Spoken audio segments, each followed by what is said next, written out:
At my daughter's first birthday, I publicly played proof my IVF tycoon father-in-law swapped embryos. His empire crumbled. My marriage exploded instantly. They call it a smash cake party.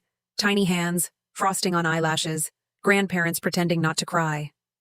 We had the balloon arch, the pastel banner, and on the rented projector, a folder labeled Year 1. Dr. Leonard Hale, Lenny to donors. Dr. Hale, on billboards along I-95, stood at the back with a flute of non-alcoholic cider. His wife Vivian in a silk blouse that matched the linens. My husband Ethan hovered beside me with a smile I'd once mistaken for steady. The cousins sprawled on the rug. The Hale fertility staff, who felt like family, crowded in wearing clinic fleece. Everyone expected a montage. They got a confession they didn't know they'd made. Before the video, before the cake, there was a cheeky DNA test I did out of spite and then out of terror. At 6 months, I sent spit to a consumer lab because my mother-in-law wouldn't stop telling me that our baby finally looks like a Hale, as if I'd been auditioning. The report came back with the kind of sentence you have to read twice.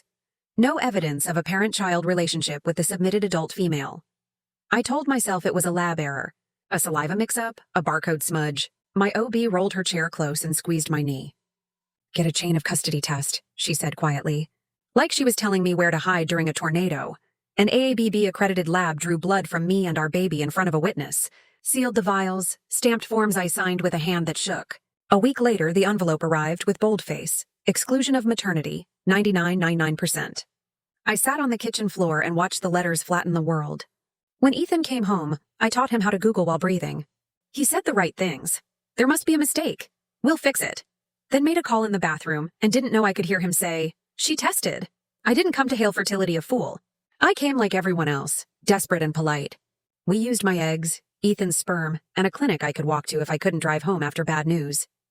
We signed consent forms on clipboards under a framed quote about miracles.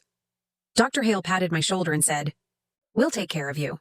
And I believed him because that's what you do when someone in a white coat promises a future.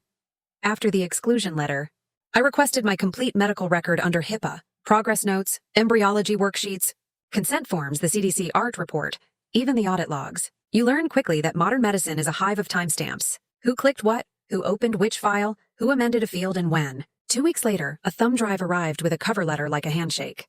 I plugged it into a fresh laptop so no one could accuse my grief of making me sloppy. There it was. My cycle labeled Maya L, Ethan H, oocytes retrieved, 12.